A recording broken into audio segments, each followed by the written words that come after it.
Isang malakas na ugong ng tambol ang pumukaw sa tahimik na umaga, kasabay ng pamilyar na tunog ng mga tap shoes sa sahig ng studio.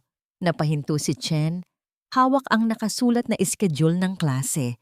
Hindi niya gustong magpadala sa kaba, ngunit may kung anong di mapaliwanag na tensyon ang bumalot sa hangin. 6 na taon. 6 na taong itinayo niya ang sarili mula sa abo. 6 na taon na siyang nagsisilbing parehong ina at ama sa dalawang anghel na siyang nagbibigay sa kanya ng lakas.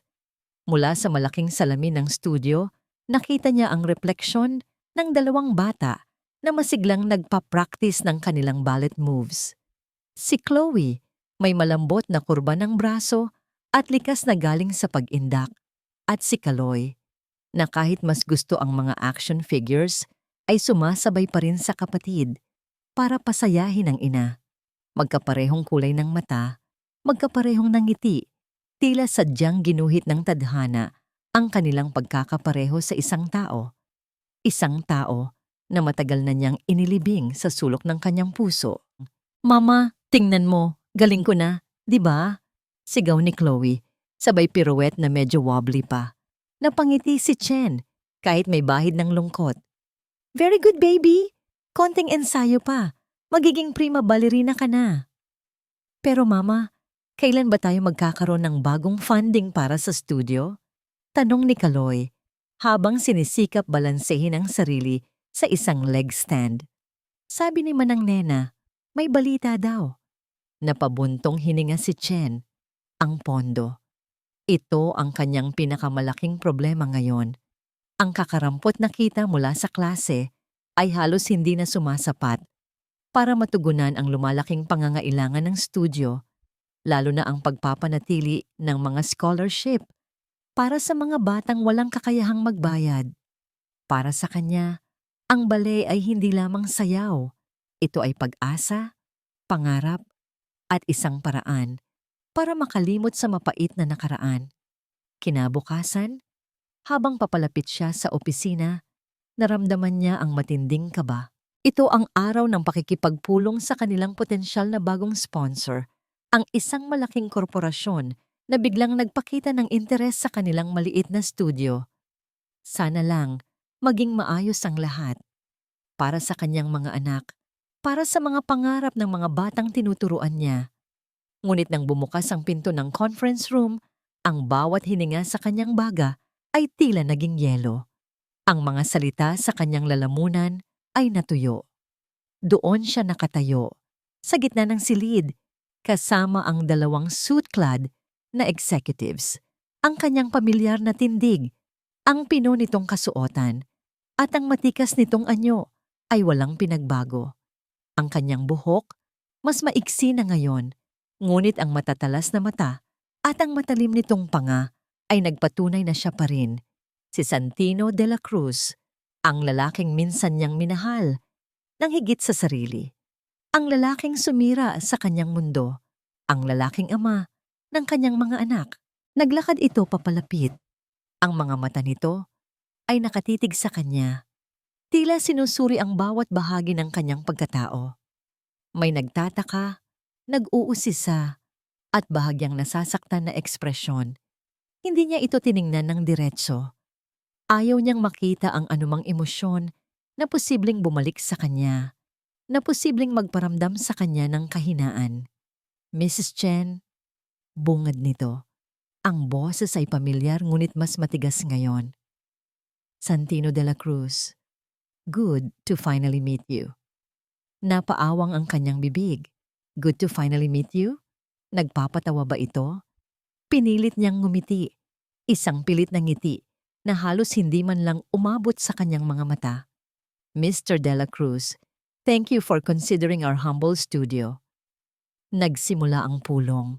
Nagsalita ang mga executive tungkol sa kanilang mga programa, mga benepisyo, at mga plano para sa studio. Ngunit si Chen, ang bawat salita ay tila lumalagos lamang sa kanyang pandinig.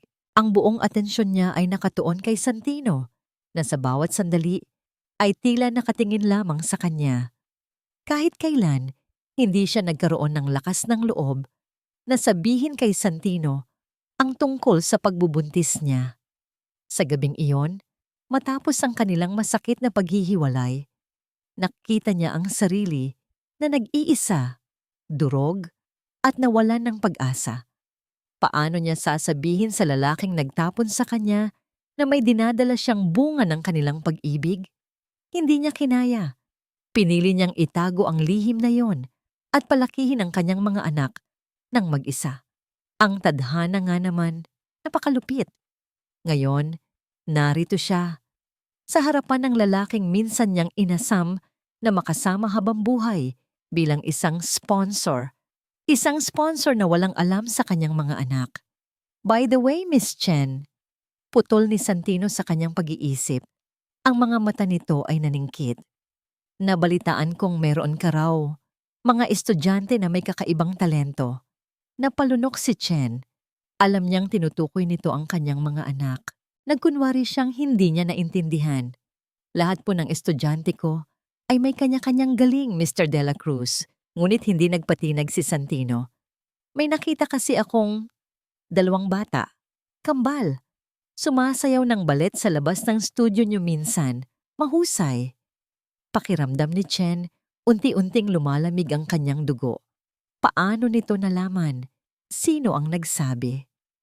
Sila Chloe at Callie. Pilit niyang nangiti. Mga mag-aaral lang po sila dito at maliliit pa. Pero umiling si Santino. May kakaibang kislap sa mga mata nito. Isang kislap na tila nagsasabing may nalalaman ito. Marami akong nakitang bata, Miss Chen, pero iba ang dalawang ito. May kakaibang familiarity. Napahigpit ang hawak ni Chen sa ballpen. Gusto niyang tumayo at umalis. Takasan ang pagkakataong ito. Pero hindi siya pwede.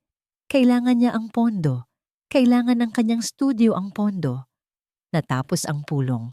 Nagpaalam ang mga executive. Ngunit si Santino ay nanatili sa likod, nakatingin lamang kay Chen. Nang mag-isa na sila, naglakad ito papalapit sa kanya. Ang bawat hakbang ay tila nagpapabilis ng tibok ng kanyang puso. Chen, mahina nitong tawag. Ang boses ay hindi na matigas, kundi puno ng kung anong hinanakit. Bakit? Bakit mo itinago sa akin? Natigilan si Chen. Hinawakan niya ang lamesa para suportahan ang sarili. Anong sinasabi mo?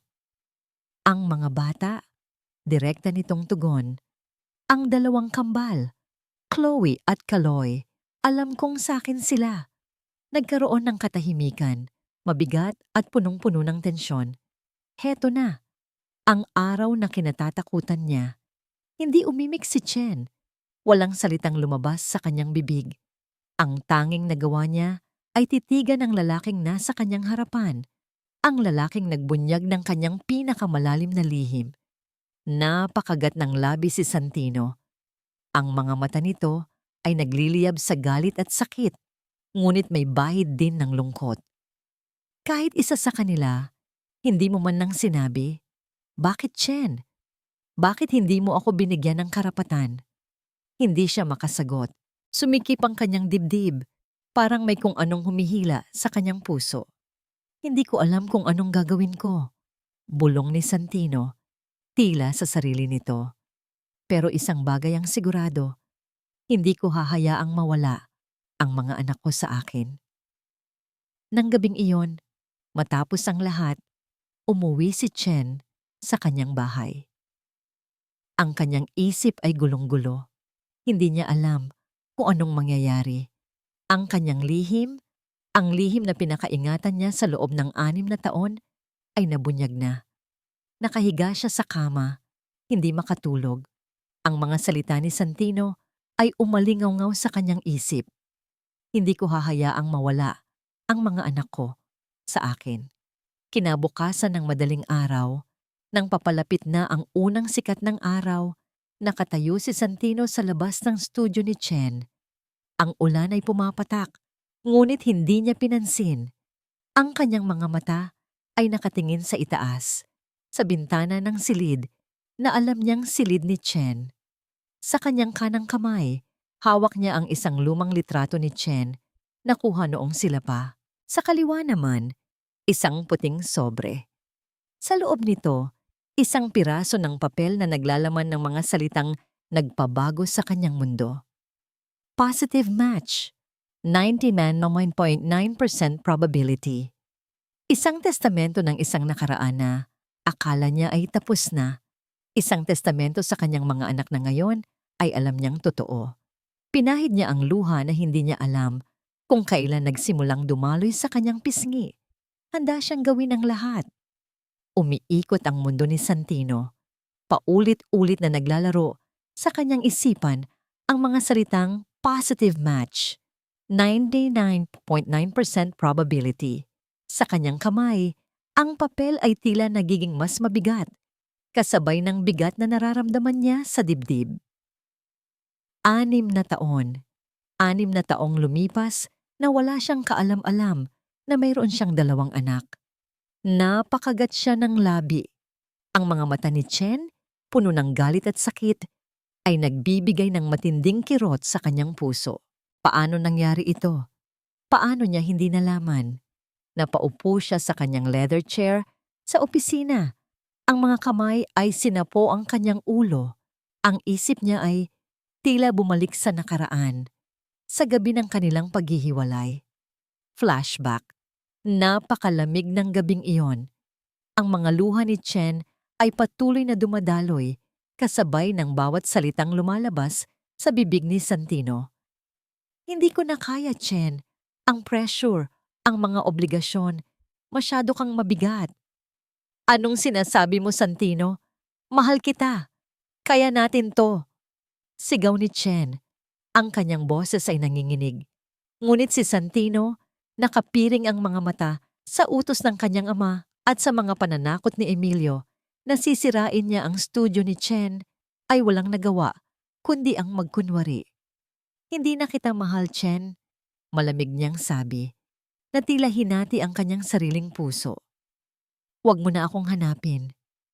Nakita niya ang pagkasira sa mga mata ni Chen, ang huling kislap ng pag-asa na unti-unting namatay. At pagkatapos, tumalikod na siya. Dala ang bigat ng kanyang kasinungalingan at ang pangako sa sarili na kailangan niyang gawin ito para sa kaligtasan ni Chen. End of flashback. Ngayon, ang lahat ng yon ay nagbalik sa kanya na tila isang malaking suntok sa sikmura. Ang mga bata, Chloe at Kaloy, sila ang bunga ng pag-ibig na akala niya ay nawala na. Ang mga anak na pinili ni Chen na ilihim, sumakay si Santino sa kanyang sasakyan at nagmaneho patungo sa bahay ni Chen. Kailangan niyang kausapin ito. Kailangan niyang malaman ang buong katotohanan. Ngayon, nang makarating siya sa tapat ng bahay ni Chen, nagdalawang isip siya. Ano ang sasabihin niya? Paano siya magsisimula?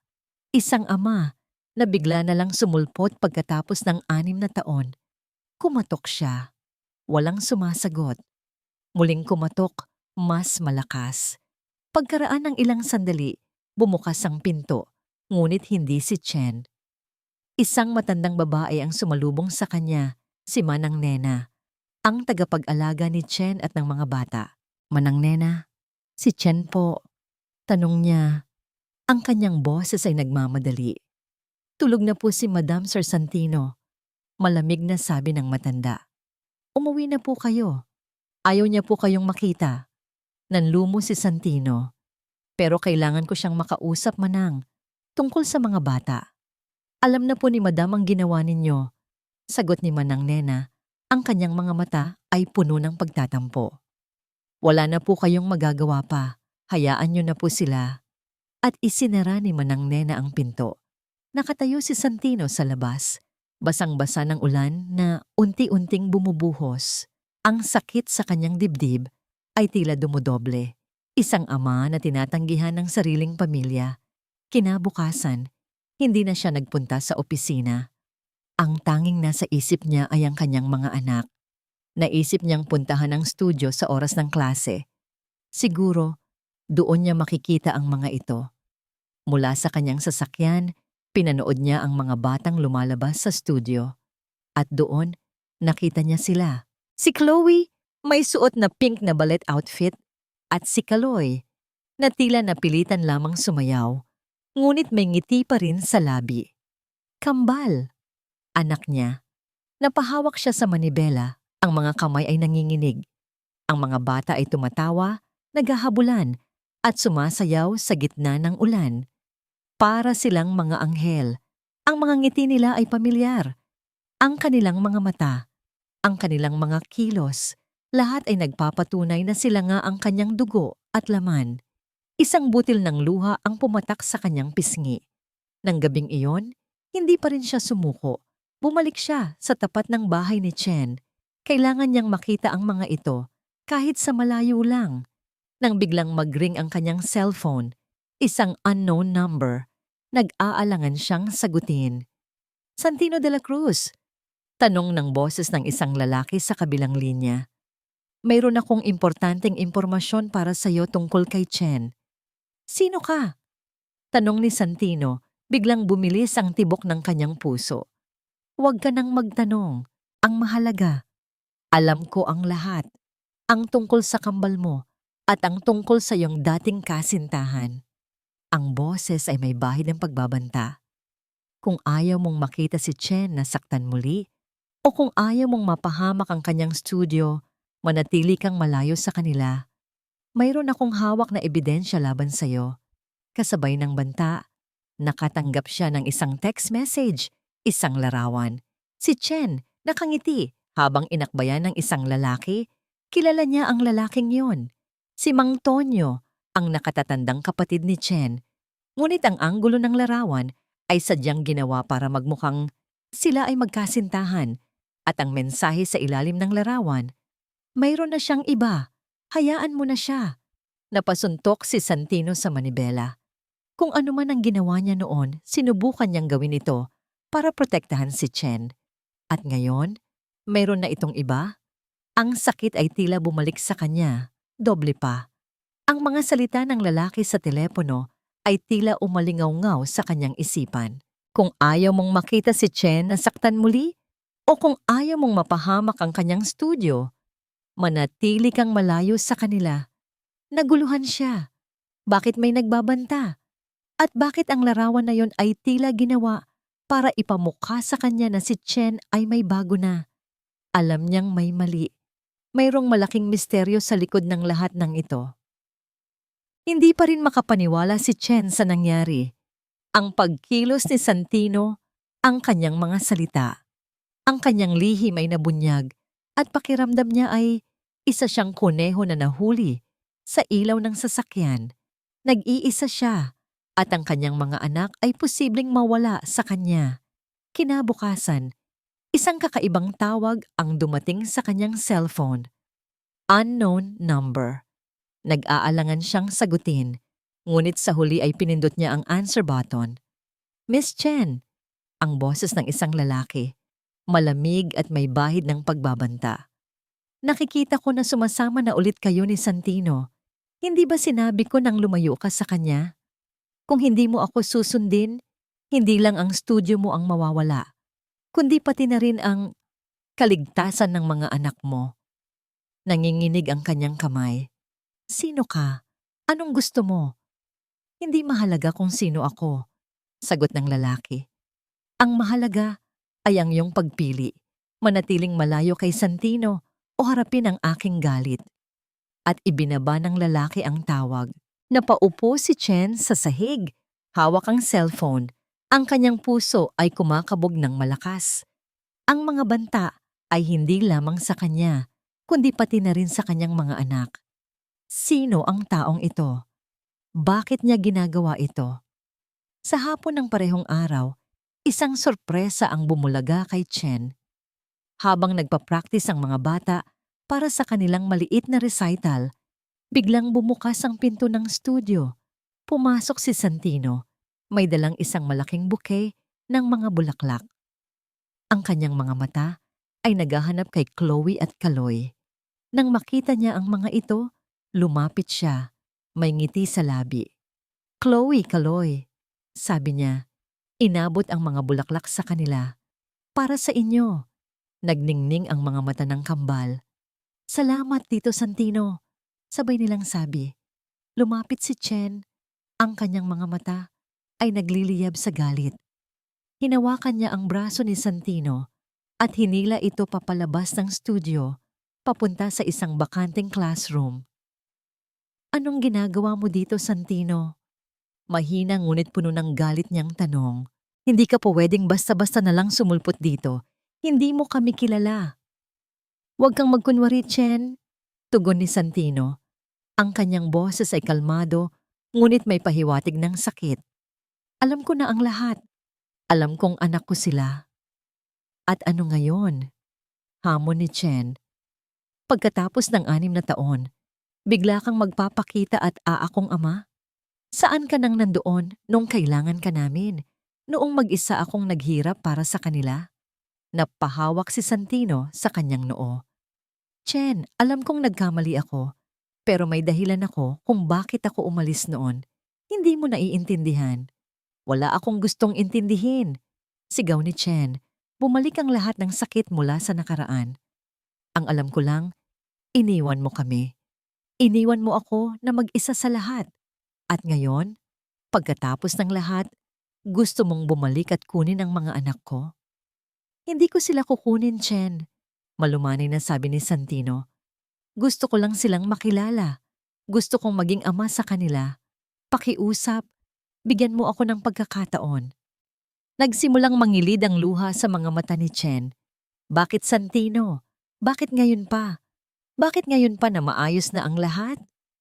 Hindi kailanman magiging maayos ang lahat hanggat hindi mo hinaharap ang katotohanan. Chen, sagot ni Santino. At ang katotohanan ay may 2 tayong anak at may karapatan ako sa kanila. Nang gabing iyon, matapos ang mainit na pagtatalo, umuwi si Chen sa bahay. Sumalubong sa kanya ang kanyang ina, si Aling Cora, na matagal nang alam ang lihim niya. Anak, ano na? Ano ang plano mo? Tanong ni Aling Cora habang inihahanda ang hapunan. Hindi ko alam, Mama. Bulong ni Chen habang inihahatid ang mga anak sa kanilang silid. Ayokong bumalik si Santino sa buhay namin. Ayokong saktan niya ulit ako. At natatakot ako sa taong nagbabanta sa akin. Niyakap ni Aling Cora ang kanyang anak. Anak, hindi mo pwedeng itago ang mga bata habang buhay. May karapatan din si Santino. At ang mas mahalaga, may karapatan ang mga bata sa kanilang ama. Kinabukasan, isang abogado ang dumating sa studio ni Chen. Hawak nito ang isang dokumento. Miss Chen, sabi ng abogado, ipinadala po ito ni Mr. Santino de la Cruz. Ito po ay isang court order para sa custody at visitation rights para sa inyong mga anak. Kung hindi po kayo makikipagtulungan, mapipilitan po kaming magsampa ng kaso laban sa inyo. Napanginig ang kanyang mga kamay. Custody? Santino ay handang magsampa ng kaso laban sa kanya? Binasa niya ang mga nakasulat sa dokumento. Ang bawat salita ay tila sumisira sa kanyang puso. Nang gabing iyon, habang nakaupo siya sa sala, pinagmamasdan niya si Chloe at Kaloy na masayang naglalaro sa sahig. Ang mga ngiti nila ay inosente at puno ng saya. Hindi niya kayang makita silang masaktan. Hindi niya kayang harapin ang laban na ito sa korte. Napatingin siya sa dokumento sa kanyang kamay. Ang legal na laban na ito ay magiging masakit para sa lahat, lalo na para sa mga bata. Napabuntong hininga si Chen. Ang laban para sa kanyang mga anak ay nagsisimula na at hindi niya alam kung handa ba siyang harapin ito. Pakiramdam ni Santino ay nasa isang roller coaster siya ng emosyon. Ang sakit ng pagtanggi ni Chen, ang galit niya sa kanyang sarili, at ang hindi mapigil na pananabik na makasama ang kanyang mga anak. Nakuha niya ang court order, ngunit ang bawat piraso ng papel ay tila sumusunog sa kanyang kamay. Hindi niya gustong gamitin ang batas laban kay Chen, ngunit kailangan niya itong gawin para sa kanyang mga anak. Isang araw, kinuha niya si Chloe at Kaloy mula sa studio. Ito ang unang pagkakataon na makakasama niya ang mga ito nang mag-isa sa labas ng paningin ni Chen. Dinala niya sila sa isang malaking amusement park. "Tito Santino, tingnan mo to!" Sigaw ni Kaloy habang tumatakbo patungo sa isang roller coaster. "Ang ganda dito!" Dagdag ni Chloe. Ang kanyang mga mata ay naningning sa tuwa. Pinanood ni Santino ang kanyang mga anak na masayang naglalaro. Ang kanilang mga tawa ay tila musika sa kanyang pandinig. Sa bawat ngiti nila, mas lalong lumalaki ang pananabik niya na maging bahagi ng kanilang buhay. Ngunit sa bawat masayang sandali, ang anino ni Chen, ang kanyang mga mata na puno ng sakit, ay tila bumabalot sa kanya. "Tito Santino, bakit hindi ka na lang po dito tumira sa amin?" Tanong ni Chloe habang kumakain ng cotton candy. "Para lagi na po tayong magkakasama." Natigilan si Santino. Ang simpleng tanong ng bata ay tila tumusok sa kanyang puso. Paano niya ipapaliwanag sa mga bata na hindi sila isang buong pamilya? Kinabukasan, habang nag-iisa si Santino sa kanyang opisina, biglang bumukas ang pinto. Pumasok si Emilio, ang kanyang kapatid, na may ngiti sa labi, ngunit ang mga mata ay puno ng pagkamuhi. "Nabalitaan kong enjoy na enjoy ka raw sa pagiging ama mo, kuya." Ani Emilio, binigyang diin ang salitang ama. "Kailan ka pa naging mahilig sa mga bata? Hindi ba't noon mas gusto mo pang magtrabaho kaysa mag-alaga ng pamilya?" Napakuyom ang kamao ni Santino. "Wala kang alam, Emilio. Huwag kang mangialam sa buhay ko." "Oh, talaga ba?" Tumawa si Emilio, mapanlibak. "Pero sa pagkakaalam ko, ang mga kilos mo ay nakakaapekto sa ating kumpanya. May mga investor na nagtatanong tungkol sa iyong bagong pamilya. Nakakaapekto ito sa ating reputasyon, kuya." "Reputasyon?" Tumayo si Santino, galit na galit. "Mas mahalaga ba ang reputasyon kaysa sa aking mga anak? Kaysa sa pamilya ko?" "Pamilya?" Umiling si Emilio. "Hindi ba't sinira mo ang pamilya na yon noon? Ngayon bigla kang magpapanggap na isang bayani? Huwag kang magpanggap, Santino. Kilala kita. Ang tanging mahalaga sa'yo ay ang iyong sarili." "Umalis ka na dito, Emilio." Utos ni Santino. "Wala kang karapatang mangialam." "Nagkakamali ka, kuya." Sagot ni Emilio. Ang kanyang nangiti ay naging masamang anyo. "May karapatan ako. Bilang kapatid mo, may karapatan akong protektahan ang pangalan ng pamilya natin. At gagawin ko ang lahat para hindi ka makapanira." At tumalikod si Emilio, iniiwan si Santino na nag-iisa, puno ng galit at pagdududa. Alam niya na si Emilio ang nasa likod ng mga banta. Alam niya na si Emilio ang gumagawa ng lahat para sirain siya. Nang sumunod na linggo, sinubukan ni Santino na kausapin si Chen. Sinubukan niyang ipaliwanag ang lahat. Ang kanyang pag-alis noon, ang mga pressure mula sa pamilya, ang mga banta ni Emilio. Ngunit si Chen nanatiling malamig. "Hindi ko alam kung ano ang pinagsasabi mo, Santino. Ang alam ko lang, iniwan mo kami. At ngayon, gusto mong bumalik at magpanggap na mayroon kang dahilan. Wala akong gustong marinig." "Chen, pakiusap. Bigyan mo ako ng pagkakataon." Pakiusap ni Santino. "Gusto kong bumawi sa lahat. Gusto kong maging isang ama sa mga anak natin. Gusto kong ayusin ang lahat." Ngunit tumalikod si Chen. "Huwag kang magsayang ng oras sa Santino. Wala nang babalikan. Ang tanging mahalaga ngayon ay ang aking mga anak." Napaupo si Santino sa kanyang upuan, napabuntong hininga. Hindi siya susuko, hindi niya hahayaang mawala ang kanyang mga anak. Handa siyang gawin ang lahat, kahit anong kapalit. Isang araw, habang nag-iisa si Santino sa opisina, tumawag siya sa isang abogado, isang kaibigan ng kanyang ama na may malawak na karanasan sa family law. "Gusto kong malaman ang aking mga karapatan," sabi ni Santino. "Gusto kong maging isang ama sa aking mga anak at handa akong gawin ang lahat para sa kanila." Ipinaintindi ng abogado ang proseso, ang mga posibleng mangyari. Ang laban ay hindi magiging madali. lalo na kung tutol si Chen. Ngunit sa bawat salita ng abogado, mas lalong tumibay ang kanyang loob. Huwag kang mag-alala, Santino.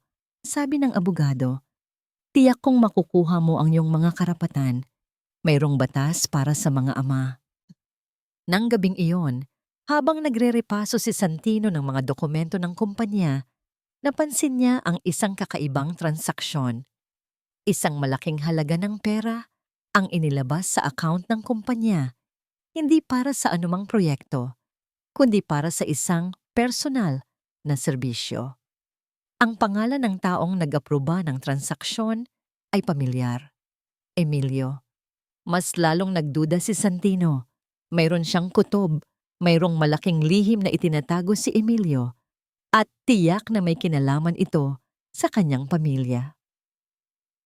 Hindi pa rin nagbabago ang paninindigan ni Chen. Bagamat unti-unti niyang nararamdaman ang pagbabago kay Santino, ang pait ng nakaraan ay nanatili pa rin. Nakikita niya ang pagmamahal ni Santino sa mga bata, ngunit ang takot na muling masaktan ay mas malakas.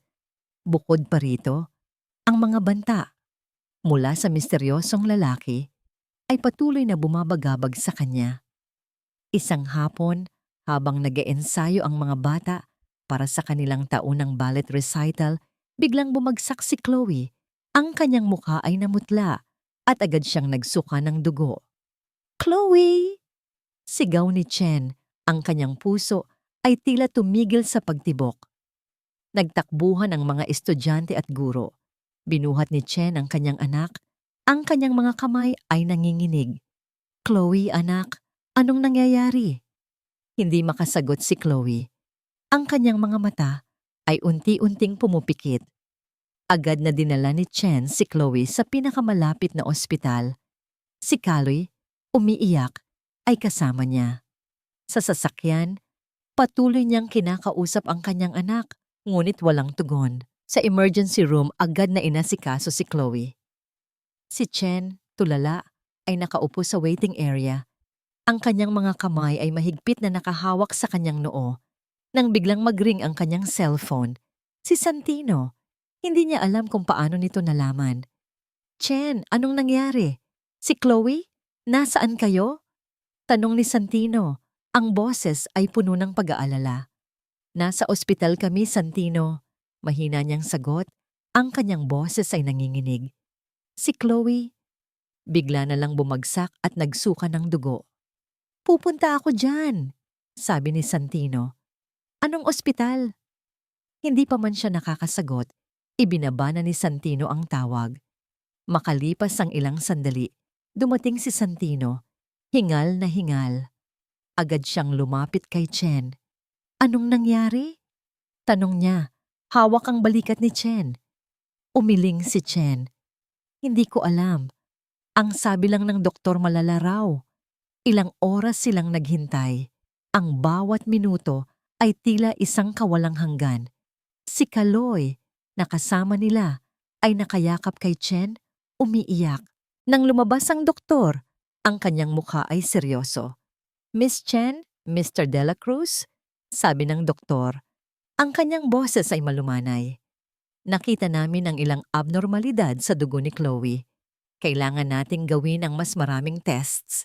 Ngunit sa ngayon, ang aming hinala ay leukemia." Naglaho ang mundo ni Chen. Leukemia, cancer sa dugo. Ang kanyang anak, ang kanyang munting anghel. Napaupo siya sa upuan, ang kanyang mga mata ay nanlalaki. Hindi siya makapaniwala. Hindi ito totoo. Niyakap siya ni Santino, mahigpit. "Chen, lumaban tayo. Hindi natin hahayaang mangyari ito. Aalagaan natin si Chloe." Hindi umimik si Chen. Ang tanging nagawa niya ay umiyak. Umiyak ng walang humpay. Nasa loob sila ng silid ni Chloe. Ang maliit na katawan ng bata ay nakahiga sa kama, may nakakabit na mga tubo. Mukha itong napakahina. Hinawakan ni Santino ang kamay ni Chen. "Hindi tayo susuko, Chen. Magkasama nating lalabanan ito." Tiningnan ni Chen si Santino. Sa kanyang mga mata, nakita niya ang isang pag-asa. Sa kanyang boses, Narinig niya ang isang pangako. Sa kauna-unahang pagkakataon, hindi niya naramdaman na nag-iisa siya. Ilang araw ang lumipas.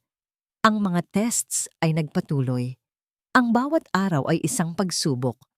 Ngunit sa bawat araw, mas lalong lumalapit si Santino kay Chen. Siya ang kanyang sandalan, ang kanyang lakas.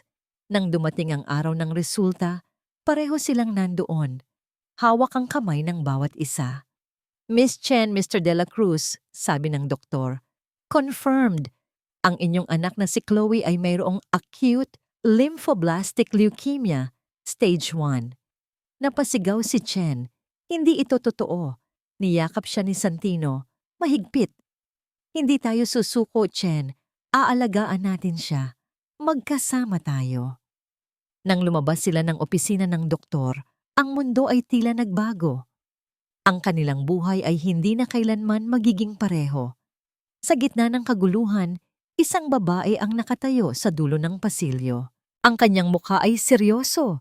Ang kanyang mga mata ay nakatitig sa kanila. Hindi niya ito kilala. Ngunit ang kanyang mga mata ay puno ng pagdududa at paghatol. Ito ang ina ni Emilio, si Doña Victoria. Siya ang nagpadala ng mga banta kay Santino. Hindi niya ito pinansin. Ang tanging mahalaga sa kanya ngayon ay ang kanyang anak. Pakiramdam ni Santino ay may isang malaking bato na nakadagan sa kanyang dibdib. Ang balita tungkol sa sakit ni Chloe ay nagpabago sa lahat. Ang dating hidwaan nila ni Chen ay tila nawala na. Napalitan ng isang pagkakaisa para sa kanilang anak. Sa mga gabing walang tulog sa ospital, habang magkatabi silang nagbabantay kay Chloe, unti-unti nilang binubuksan ang kanilang mga puso sa isa't isa. Santino, mahina ang boses ni Chen habang nakatingin kay Chloe na natutulog. Salamat. Salamat sa lahat. Niyakap ni Santino si Chen. Wala yan, Chen. Pamilya tayo. Magkasama tayo dito. Sa mga oras na yon, ibinunyag ni Santino kay Chen ang tungkol sa mga banta na natatanggap niya at ang kanyang hinala na si Emilio ang nasa likod ng lahat. Nagulat si Chen, ngunit hindi na siya gaanong nagulat. Ang masamang ugali ni Emilio ay kilala niya. Pero bakit? Tanong ni Chen. Bakit niya gagawin ito? Hindi ko alam. Sagot ni Santino. Ang kanyang mga mata ay puno ng pagdududa. Pero may kutob ako na may kinalaman ito sa nakaraan, sa paghihiwalay natin. Habang si Chloe ay unti-unting lumalakas, kahit nasa loob pa rin ng ospital, ginamit ni Santino ang bawat pagkakataon para imbestigahan ang mga banta at ang mga kakaibang transaksyon sa kumpanya. Inutusan niya ang kanyang personal assistant na maghanap ng anumang koneksyon sa pagitan ni Emilio at ng mga taong nagbabanta. Isang hapon, nakatanggap siya ng tawag mula sa isang matandang kakilala, si Mang Ben, na dati ay personal driver ng kanilang ama. Sir Santino, mahina ang boses ni Mang Ben sa kabilang linya. May gusto po akong sabihin sa inyo tungkol kay Sir Emilio. Ano po yun, Mang Ben? Tanong ni Santino. Bumilis ang tibok ng kanyang puso. Noong mga panahong kayo po at si Miss Chen pa, Sir Santino, nagsimulang magsalita si Mang Ben. Nakita ko po si Sir Emilio na nakikipag-usap sa isang tao. Tila binabayaran po niya para siraan kayo kay Miss Chen. May mga pekeng litrato at text messages po na pinakita kay Miss Chen na tila nagpapahiwatig na may iba kayong babae. Napatulala si Santino. Ano? Bakit hindi mo sinabi sa akin noon, Mang Ben? Natakot po ako, Sir Santino. Sagot ni Mang Ben. Binantaan po ako ni Sir Emilio. At noong gabing naghiwalay kayo ni Miss Chen, Sir, si Sir Emilio po ang nagpilit sa inyo na sabihin ang mga masakit na salita kay Miss Chen. Sinabi niya po na kapag hindi niyo po sinunod ang utos ng daddy niyo, sisirain po niya ang studio ni Miss Chen. Kaya po kayo. Nagkunwari. Napasuntok si Santino sa dingding. Ang lahat ng sakit at galit ay bumalik sa kanya. Si Emilio! Si Emilio ang nasa likod ng lahat. Ang paghihiwalay nila ni Chen, ang kanyang paghihirap, ang lahat ng yon, ay dahil sa kapatid niya. Agad na tinawagan ni Santino si Emilio. Magkita tayo ngayon, Emilio. May kailangan tayong pag-usapan. Nagkita sila sa isang pribadong restaurant. Ang ngiti ni Emilio ay hindi umabot sa kanyang mga mata. Ano na naman, kuya? Tanong ni Emilio. May bahid ng pagkadismaya. Alam ko na ang lahat, Emilio. Sagot ni Santino. Ang kanyang boses ay kalmado, ngunit puno ng pagbabanta. Alam kong ikaw ang nasa likod ng paghihiwalay namin ni Chen. Alam kong ikaw ang nagbayad para sirain ako sa kanya. At alam ko na rin ang tungkol sa mga banta mo. Biglang nagbago ang mukha ni Emilio. Ang kanyang sanyang ngiti ay nawala. Napalitan ng isang mapanganib na tingin. At ano ngayon? Anong gagawin mo, kuya? Ako ang kinikilala ng lahat ngayon. Ikaw, isang ama na hindi alam na mayroon siyang mga anak. Isang ama na iniwan ang kanyang pamilya. Huwag mong hamakin ang pagmamahal ko sa pamilya ko, Emilio. Galit na sabi ni Santino. Alam kong may gusto kang makuha. Alam kong gusto mong sirain ako. Pero hindi ka magtatagumpay. Oh, talaga ba? Tumawa si Emilio. Ang kanyang tawa ay masama. Tingnan natin, kuya. Tingnan natin kung sino ang mananalo sa huli. At tumayo si Emilio. Iniwan si Santino na nag-iisa, puno ng galit at puot. Nang gabing iyon, matapos niyang balikan ang lahat ng mga emails at text messages, nakita niya ang isang lumang email mula sa address ni Emilio na may petsa bago ang paghihiwalay nila ni Chen. Ang subject ay confidential information. Binuksan niya ito. Ang nilalaman ay isang mahabang text message na tila galing kay Chen na nagpapahayag ng pagod at pagkadismaya sa kanilang relasyon at ang kanyang kagustuhang maghiwalay. Ang pekeng mensahe ay isinulat para sirain ang kanyang pagkatao at pagmamahal kay Chen. Napaigtad si Santino, si Emilio. Siya ang gumawa ng lahat. Kinabukasan habang nasa ospital, lumapit si Santino kay Chen. Chen, may kailangan akong sabihin sa'yo tungkol kay Emilio, tungkol sa nakaraan natin. Ngunit bago pa man niya matapos ang kanyang sasabihin, biglang dumating ang doktor. Ang kanyang mukha ay seryoso. Miss Chen, Mr. De La Cruz, kailangan pong maoperahan si Chloe agad. Mayroon po siyang komplikasyon. Kailangan po natin ng malaking pondo para sa operasyon at sa gamot. Hindi na po tayo pwedeng maghintay. Nilahat si Santino at Chen. Ang lahat ng kanilang plano ay tigumuho ang mundo ni Chen sa mga salita ng doktor.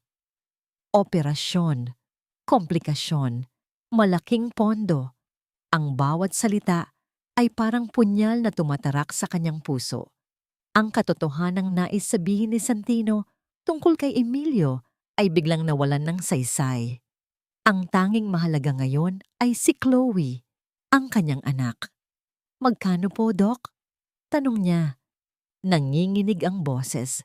Ang halagang binanggit ng doktor ay sapat na para patigilin ang paghinga niya. Imposible. Saan sila kukuha ng ganoong kalaking pera sa lalong madaling panahon? Ang kakarampot niyang ipon at ang suportang ibinibigay ni Santino ay hindi sasapat. Napatingin siya kay Santino. Nakita niya ang desperasyon sa mga mata nito, ang parehong takot na nararamdaman niya. Ngunit sa ilalim ng takot na yon, may nakita siyang determinasyon. Gagawan natin ng paraan, Chen, sabi ni Santino. Hinawakan ng kanyang kamay. Hindi natin pababayaan si Chloe. Ngunit alam ni Chen ang kailangan niyang gawin. May isa siyang bagay na pinaghirapan, isang bagay na itinuring niyang sariling anak. Ang kanyang studio. Kinabukasan, habang si Santino ay abala sa pakikipag-usap sa mga espesyalista, tahimik na umalis si Chen. Nagtungo siya sa isang real estate agent. Ang bawat hakbang ay parang may pabigat na nakakabit sa kanyang mga paa. Ang studio na yon ang kanyang santuwaryo, ang alaala ng kanyang mga pangarap, ang naging buhay niya sa loob ng 6 na taon. Sigurado po ba kayo, ma'am? Tanong ng ahente. Sayang po. Maganda ang lokasyon at marami na kayong suki. Tumango si Chen. pinipigilan ang mga luha. Kailangan ko ng pera, agad-agad. Sa parehong araw, habang pinipirmahan niya ang mga dokumento ng pagbebenta, napanood niya sa balita ang isang press conference. Si Emilio, nakatayo sa harap ng mga kamera, ang mukha ay puno ng pagkukunwaring pag-aalala. Ikinagugulat at ikinalulungkot ko pong ibalita na ang aking kapatid, si Mr. Santino de la Cruz, ay kasalukuyang sinuspinde sa kumpanya dahil sa mga alegasyon ng malversation of funds. Nabitawan ni Chen ang ballpen. Hindi. Ito na ang sinasabi ni Santino. Inaatake na sila ni Emilio. Krisis sa pamilya. Krisis sa pinansyal. Lahat ng sabay-sabay. Nang bumalik siya sa ospital, ang pera mula sa pagbebenta ng studio ay nasa kanyang bank account na. Sinalubong siya ni Santino. Ang mukha ay gusot. Chen, nakita mo ba ang balita? Tumango si Chen. Oo, at ibinenta ko na ang studio. Natigilan si Santino. Tinitigan siya nito, ang mga mata ay puno ng pag-unawa at sakit. Hinawakan nito ang kanyang mga kamay. Chen, hindi mo kailangang gawin yon. Kaya kong... Hindi, Santino. Putol ni Chen. Anak ko rin siya. Responsibilidad ko rin siya. Gagawin ko ang lahat para sa kanya. Niyakap siya ni Santino ng mahigpit. Pangako, Chen, ibabalik ko sa iyo ang lahat. Itatayo nating muli ang mga pangarap mo. Sa yakap na yon, naramdaman ni Chen ang kaligtasan. Naramdaman niyang hindi na siya nag-iisa. Dumating ang araw ng operasyon. Magkahawak kamay silang nakaupo sa labas ng operating room, kasama si Kaloy na natutulog sa kandungan ni Chen. Ang bawat tiktak ng orasan sa pader ay parang isang martilyo na pumupukpok sa kanilang mga dibdib. Nagdasal sila. Nagdasal sila ng buong puso, humihingi ng himala. Ilang oras ang lumipas. Nang sa wakas ay bumukas ang pinto, tila tumigil ang kanilang paghinga. Lumabas ang siruhano, tinanggal ang kanyang maskara. The surgery was a success, sabi ng doktor. She's a fighter. Kailangan lang nating obserbahan ang kanyang recovery. Isang malaking hininga ng ginhawa ang pinakawalan nilang dalawa. Nagyakapan sila, umiiyak sa tuwa at pasasalamat. Ngunit ang kanilang kasiyahan ay hindi nagtagal. Isang pamilyar na boses ang bumasag sa kanilang sandali. Mukhang nagdiriwang na kayo? Si Emilio. Nakatayo ito sa di kalayuan. Ang mga kamay ay nasa bulsa. May mapanuyang ngiti sa mga labi. Agad na tumayo si Santino sa harap ni Chen, tila isang pader na nagpoprotekta sa kanya. Anong ginagawa mo dito, Emilio? Umalis ka. Bakit naman? Nabalitaan ko ang tagumpay ninyo. Sabi ni Emilio, ang tingin ay lumipat kay Chen. Kawawa ka naman, Chen.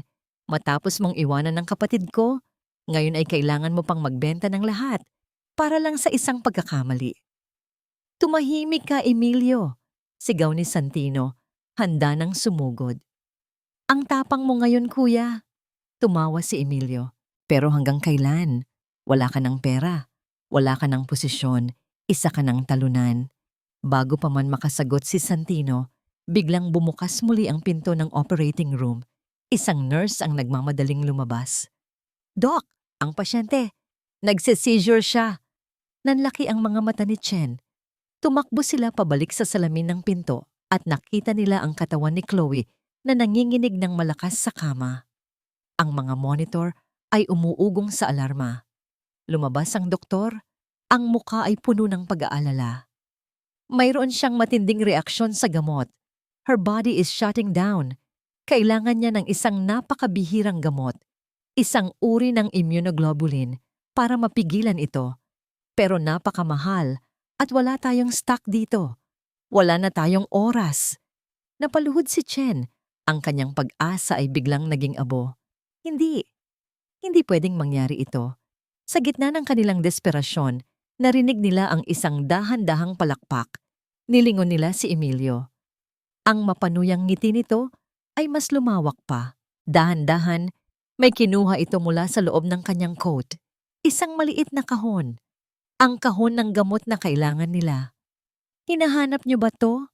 Tanong ni Emilio. Ang kanyang boses ay malamig at puno ng tagumpay. Huminto ang pag-ikot ng mundo ni Santino. Ang maliit na kahon sa kamay ni Emilio ay hindi lang gamot. Ito ang buhay ni Chloe. Ito ang kanyang kaluluwa. Ito ang lahat. Sa likod ng salamin, nakikita niya ang mga doktor at nurse na nagkakagulo sa paligid ng kanyang anak. Ang mahinang tunog ng heart monitor ay unti-unting bumabagal. Isang nakakatakot na paalala na nauubusan na sila ng oras. Ano? Ano ang gusto mo? Tanong ni Santino. Ang bawat salita ay tila kasing bigat ng tingga. Ngumisi si Emilio, isang ngisi na puno ng tagumpay at lason. Simple lang, kuya. Lahat. Lahat? Lahat. Pag-ulit ni Emilio, dahan-dahang naglakad palapit. Ang posisyon mo sa kumpanya, ang shares mo, ang tiwala ni Daddy, ang pangalan mo, lahat ng inaakala mong sayo, ibibigay mo sa akin ang lahat. Nilingon ni Santino si Chen na nakaluhod sa sahig. Umiiyak at nagmamakaawa. Santino, gawin mo na. Pakiusap. Ang anak natin. Bumalik ang tingin ni Santino kay Emilio. Sa mga mata ng kanyang kapatid, wala siyang nakitang awa. Tanging galit at inggit na naipon sa loob ng maraming taon. Hayop ka! Bulong ni Santino. Sabihin mo na ang gusto mo. Kibit balikat ni Emilio. Pero nasa akin ang buhay ng anak mo. Pumirma ka dito. Inilabas ni Emilio mula sa kanyang briefcase ang isang folder na puno ng mga dokumento na nakahanda na. Isang kasunduan sa paglilipat ng lahat ng kanyang ari-arian at posisyon. Tinitigan ni Santino ang papel. Ito ang pinaghirapan niya. Ito ang legacy ng kanilang ama. Ito ang kanyang kinabukasan. Ngunit ano ang halaga ng lahat ng yon kung mawawala si Chloe?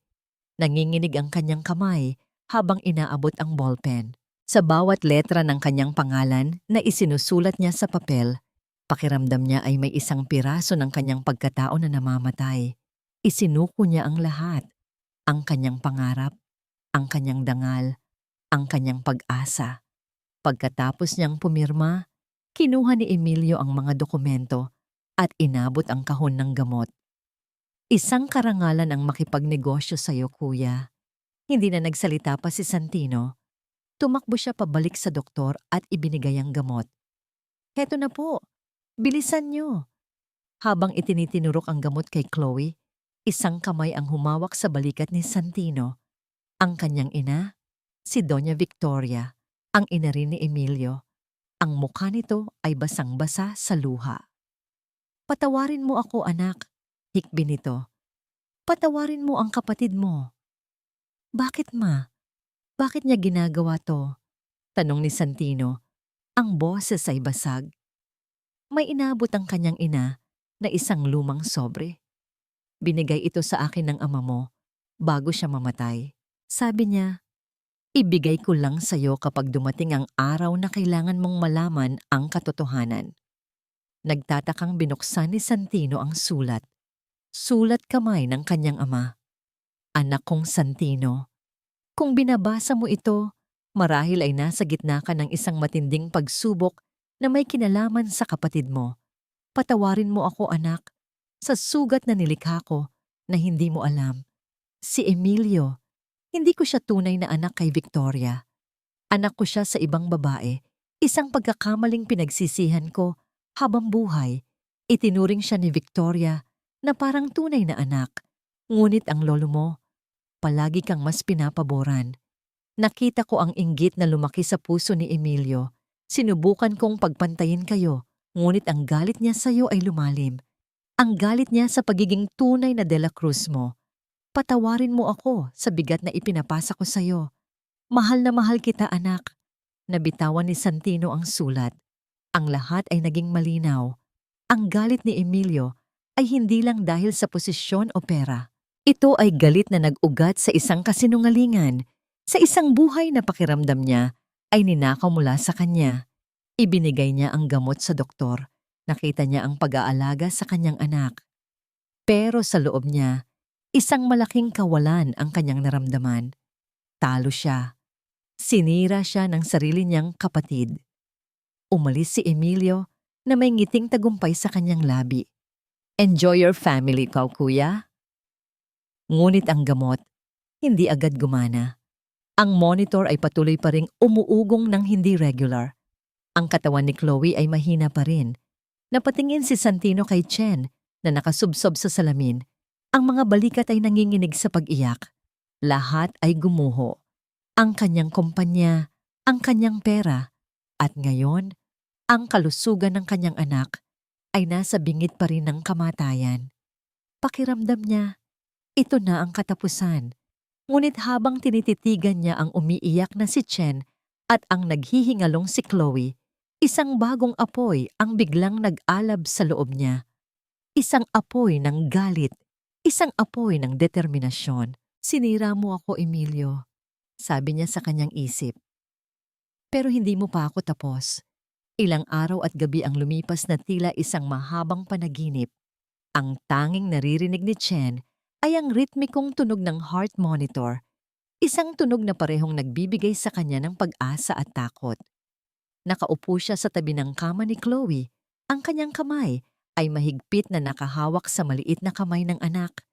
Si Santino ay palaging nasa tabi niya, tahimik, pagod. Ngunit hindi kailanman bumibitiw. Nakikita niya ang mga madilim na bilog sa ilalim ng mga mata nito, ang pagod sa kanyang mga balikat. Isinuko nito ang lahat para sa kanila. Ang katotohanang iyon ay unti-unting tumagos sa puso ni Chen. Tinutunaw ang huling piraso ng yelo na bumalot dito sa loob ng 6 na taon. Isang umaga, habang pinupunasan niya ang mukha ni Chloe, naramdaman niya ang isang bahagyang paggalaw. Dahan-dahang iminulat ni Chloe ang kanyang mga mata. Malabo pa ang mga ito, ngunit naghahanap. Mama, uwas si Lady sa mug ko. Ang boses na yon, kahit mahina, ay parang pinakamatamis na musika sa pandinig ni Chen. Napahagulgol siya, hindi sa sakit, kundi sa purong kaligayahan. Anak, gising ka na, baby ko. Hinaplos ni Chloe ang kanyang pisngi. Huwag ka nang umiyak, mama. Sa sandaling yon, pumasok si Santino, may dalang kape. Napatigil ito sa may pinto at nang makita ang eksena, nabitawan niya ang baso. Hindi niya ito pinansin. Lumapit siya, lumuhod sa tabi ng kama. Chloe? Anak! Bulong ni Santino, ang boses ay nanginginig. Ngumiti si Chloe ng bahagya. Papa! Iyon ang unang pagkakataon na narinig nilang tinawag ni Chloe si Santino na Papa. Isang salita na bumasag sa puso nilang dalawa. Niyakap ni Santino ang kanyang anak at sa pagkakataong yon, nag-isa ang kanilang pamilya sa isang yakap ng luha at pag-asa. Nang gabing iyon, habang mahimbing nang natutulog ang magkapatid, nilapitan ni Chen si Santino na tahimik na nakatayo malapit sa bintana, nakatanaw sa madilim na syudad. Inabot niya ang kamay nito. Malamig. Santino, mahina niyang sabi. Humarap ito sa kanya. Sa ilalim ng mapusyaw na ilaw mula sa labas, nakita niya ang lahat ng sakit at sakripisyo sa mukha nito. Hindi na napigilan ni Chen ang sarili. Niyakap niya ito ng mahigpit. Isinubsob niya ang kanyang mukha sa dibdib nito. Salamat. Salamat sa lahat, Santino. Naramdaman niya ang pagyakap nito pabalik. Gagawin ko ang lahat para sa inyo, Chen. Lagi. Humiwalay siya ng bahagya at tinitigan ito sa mata. Patawad. Patawarin mo ako sa katigasan ng ulo ko. Sa lahat ng taon na ipinagkait ko sa iyo. Pinutol ni Santino ang kanyang sasabihin sa isang halik. Isang halik na puno ng pangungulila, pasasalamat, at isang pangakong hindi na sila magkakahiwalay pa. Nang kumalma na sila, ibinahagi ni Santino ang lahat, ang sulat ng kanyang ama, ang katotohanan tungkol sa pagkatao ni Emilio, ang dahilan sa likod ng malalim na galit nito. Habang nakikinig, ang awa na naramdaman ni Chen para kay Emilio ay napalitan ng determinasyon. Hindi siya pwedeng magpatuloy sa ginagawa niya. Masyado na siyang maraming sinirang buhay. Alam ko, sabi ni Santino, at may plano ako. Sa mga sumunod na araw, habang patuloy na lumalakas si Chloe, ang silid sa ospital ay naging kanilang war room. Habang si Chen ang nag-aalaga sa mga bata, si Santino naman ay palihim na kumikilos. Tinawagan niya ang isang matalik na kaibigan, isang napakagaling na abogado na kilala sa paghawak ng mga kaso laban sa malalaking korporasyon. Nagsimula silang mangalap ng ebidensya. Kinausap nila si Mang Ben, ang dating driver. Hinanap nila ang mga dating empleyado na tinanggal ni Emilio nang walang dahilan. May isang accountant na naglakas loob na magbigay ng mga kopya ng mga dokumento na nagpapatunay sa pagnanakaw ni Emilio sa kumpanya. Bawat piraso ng ebidensya ay isang pako sa kabaong na inihahanda nila para kay Emilio. Handa na ang lahat, sabi ng abogado isang hapon. Nagpatawag na ako ng isang emergency board meeting. Nandoon ang lahat ng miyembro ng board. Kailangan nating gawin ito ng mabilisan at biglaan. Kinabukasan, iniwan ni Chen ang mga bata sa kanyang ina. Sa unang pagkakataon, lumabas siya ng ospital, hindi bilang isang nag-aalalang ina, kundi bilang isang partner, isang kakampi. Nakatayo sila ngayon sa labas ng malaking conference room ng De La Cruz Corporation. Magkahawak ang kanilang mga kamay. Sa loob ng silid na yon, naghihintay ang kanilang kaaway, si Emilio, na walang kamalay-malay sa bagyong paparating. Malamang ay nakaupo ito sa silya ni Santino, nagagalak sa kanyang tagumpay. Huminga ng malalim si Chen. Tumingin siya kay Santino at tumango. Tapos na ang pagtatago. Tapos na ang pag-iyak. Oras na para lumaban. Humigpit ang hawak ni Santino sa kamay ni Chen. Habang papalapit sila sa pinto ng conference room, rinig niya ang mahinang ugong ng mga boses mula sa loob. Ito na. Ito na ang araw ng pagtutuos. Sa tabi nila ay ang kanilang abogado, si Attorney Ramirez, dala ang isang makapal na briefcase na puno ng katotohanan. Handa na ba kayo? Tanong ni Attorney Ramirez. Tumango si Santino. Tumingin siya kay Chen at sa mga mata nito ay nakita niya ang lakas na kailangan niya. Magkasama sila sa laban na ito. Walang katok na binuksan nila ang pinto. Ang lahat ng miyembro ng Board of Directors ay napalingon sa kanila. Ang kanilang mga mukha ay nagpakita ng pagkagulat. At sa dulo ng mahabang mesa, sa pinakadulo, nakaupo si Emilio. Ang kanyang ngiti ay agad na nawala, napalitan ng isang anyo ng pagkabigla at galit. Anong ginagawa niyo dito? Sigaw ni Emilio, mabilis na tumayo. Santino, suspendido ka. At ikaw, babae, wala kang karapatang tumapak sa gusaling ito. Hindi sila natinag. Naglakad sila papalapit. Ang bawat hakbang ay may bigat. Maupo ka, Emilio. Malamig na sabi ni Santino. Mayroon lang kaming ilang bagay na gustong linawin sa board. Guards, palabasin niyo sila. Utos ni Emilio. Ngunit bago pa man makakilos ang mga security, nagsalita na si Attorney Ramirez. Sandali lang, bago ninyo gawin yan. Baka gusto ninyong malaman na ang pulong na ito ay isinasagawa sa ilalim ng legal na investigasyon. Anumang pagtatangkang pigilan ito ay maituturing na obstruction of justice. Natahimik ang lahat. Napaupo pabalik si Emilio. Ang kanyang mukha ay namumutla. Salamat, sabi ni Attorney Ramirez habang inilalabas ang mga dokumento mula sa kanyang briefcase. Mga ginoo at ginang ng board, narito po kami ngayon para isalaysay ang isang kwento. Isang kwento ng kasinungalingan, panloloko at pagnanakaw. Isa-isang iprinisenta ni Attorney Ramirez ang mga ebidensya. Ang testimonya ni Mang Ben tungkol sa paninira ni Emilio 6 na taon na ang nakalilipas. Ang mga pekeng email at text messages. Ang mga financial records na nagpapatunay sa milyon-milyong pisong ninakaw ni Emilio mula sa kumpanya sa loob ng maraming taon. Ang testimonya ng accountant na nagpatunay sa lahat ng ito. Bawat dokumentong inilalabas ay parang isang dagok sa mukha ni Emilio. Ang kanyang pagtatangkang magsalita ay pinipigilan ng mga matitibay na ebidensya. Ang mga miyembro ng board ay hindi makapaniwala sa kanilang naririnig. Ang kanilang paghanga kay Emilio ay unti-unting napapalitan ng pandidiri. At ang pinakamatindi sa lahat, pagpapatuloy ni Attorney Ramirez ay ang ginawa niyang extortion.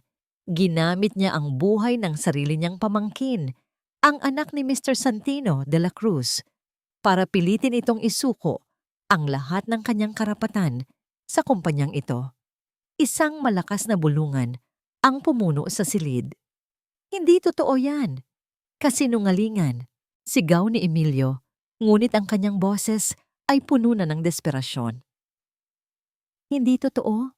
Tanong ni Santino. Sa unang pagkakataon ay nagsalita. Tumingin siya sa bawat miyembro ng board. Ang kapatid ko, hinayaan niyang mamatay ang anak ko kapalit ng kapangyarihan. Pagkatapos, tumingin si Santino kay Chen at pagkatapos ay sa buong board. Inaamin ko, nagkamali ako. Sabi niya, ang boses ay puno ng pagsisisi. 6 na taon akong naging duwag. 6 na taon kong tinalikuran ang aking responsibilidad sa aking mag-ina at habang buhay kong pagsisisihan yon. Hinawakan niya ang kamay ni Chen. Pero ngayon, narito ako.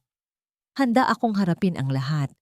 Handa akong itama ang lahat ng pagkakamali ko. At higit sa lahat, handa akong ipaglaban ang pamilya ko. Kasinungalingan. Muling sigaw ni Emilio, sinusubukang bawiin ang kontrol. Huwag kayong maniwala sa kanya. Sinisiraan niya lang ako. Ngunit huli na ang lahat. Ang mga ebidensya ay hindi maikakaila. Isang matandang miyembro ng board, isang matalik na kaibigan ng kanilang ama, ang tumayo. Emilio, nakakahiya ka. Sinira mo ang pangalan ng ama mo. Isa-isa, ang mga miyembro ng board ay nagpakita ng kanilang pagkadismaya. Ang lahat ng suporta para kay Emilio ay naglaho na parang bula. Sa gitna ng kaguluhan, bumukas ang pinto. Pumasok ang 2 pulis. Emilio de la Cruz, sabi ng isang pulis, inaaresto ka namin para sa kasong estafa, qualified theft at grave coercion. Napaluhod si Emilio. Ang lahat ng kanyang pinaghirapan, ang lahat ng kanyang kasamaan, ay bumagsak sa kanya sa isang iglap. Habang isinusaut sa kanya ang posas, tinitigan niya si Santino. Ang kanyang mga mata ay hindi na puno ng galit, kundi ng isang malalim na pagkatalo. Sana naging masaya ka na, kuya. Habang dinadala siya palabas ng mga pulis, nakasalubong niya ang kanyang ina, si Doña Victoria, na umiiyak sa may pintuan. Walang salitang namutawi sa kanilang pagitan. Tanging isang tingin ng isang ina na nabigo at isang anak na naligaw ng landas. Nang mawala na si Emilio, isang mabigat na katahimikan ang bumalot sa silid. Nakahinga ng maluwag si Santino. Tapos na. Sa wakas, tapos na. Niyakap niya si Chen. Tapos na, mahal. Tapos na. Lumipas ang mga linggo. Ang ingay ng eskandalo sa De La Cruz Corporation ay unti-unting humupa, napalitan ng mga balita ng pagbabago at pagbangon. Si Santino, matapos ang masusing pag-uusap sa board, ay muling ibinalik sa kanyang posisyon, hindi lang bilang CEO, kundi bilang isang leader na mas matatag at may malinaw na pananaw. Ngunit para kay Chen, ang pinakamahalagang pagbabago ay wala sa mga headline ng balita. Ito ay nasa loob ng kanilang maliit na mundo. Si Chloe ay tuluyan ng gumaling. Ang kanyang masiglang tawa ay muling pumuno sa bawat sulok ng kanilang bahay. Nakabalik na siya sa pag-aaral at bagamat hindi pa niya kayang sumayaw tulad ng dati. Ang apoy sa kanyang mga mata para sa sining ay mas nagliliyab pa kaysa dati. Isang hapon, habang naglalaro ang mga bata sa hardin, tahimik na nakaupo si Chen sa beranda. Pinagmamasdan sila. Napuno ng pasasalamat ang kanyang puso. Ang bangungot ay tapos na. Lumapit si Santino, may dalang 2 tasa ng tsa. Umupo ito sa tabi niya at inabot ang isang tasa. Malalim ang iniisip mo. Sabi nito, ang boses ay malambing. Ngumiti si Chen. Iniisip ko lang kung gaano tayo pinalad. Pagkatapos ng lahat, hindi ito swerte, Chen. Sagot ni Santino, hinawakan ang kanyang kamay. Ito ay pag-ibig at pagpapatawad.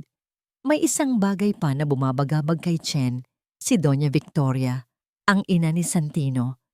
Mula nang mangyari ang insidente, hindi na ito nagpakita o tumawag. Alam ni Chen na nasasaktan ito, hindi lang dahil sa nangyari kay Emilio, kundi dahil na rin sa kahihiyan. Santino, sabi ni Chen, iniisip ko ang mama mo. Napabuntong hininga si Santino. Alam ko, nahihirapan din siya. Hindi niya alam kung paano haharapin tayo. Kinabukasan, gumawa si Chen ng isang desisyon. Isinama niya ang mga bata at nagpunta sila sa mansyon ng mga De La Cruz. Walang paalam. Ang sumalubong sa kanila ay isang matamlay na kasambahay. Ngunit nang makita sila, lalo na ang mga bata, ay tila nabuhayan ito. Naabutan nila si Doña Victoria sa kanyang silid, nakaupo sa tabi ng bintana, nakatanaw sa malayo. Ang dating matikas at palaging nakaayos na ginang ay tila tumanda ng ilang taon. Nang makita sila, nagulat ito. Sinubukan nitong tumayo, ngunit tila nang hina. Hindi nagsalita si Chen. Hinawakan niya lamang ang kamay ni Chloe at Kaloy at pinalapit sila sa kanilang lola. Lola, sabi ni Chloe. Ang boses ay puno ng inosenteng pagmamahal. Inabot niya ang isang bulaklak na pinitas niya mula sa kanilang hardin. Hindi na napigilan ni Doña Victoria ang kanyang mga luha. Niyakap niya ang kanyang mga apo ng mahigpit. Mga apo ko, patawarin niyo si Lola. Lumapit si Chen. Wala po kayong kasalanan. Lahat po tayo ay naging biktima. Sa mga salitang yon, tila gumaan ang mabigat na pasanin sa dibdib ng matanda. Niyakap din niya si Chen. Salamat anak, salamat.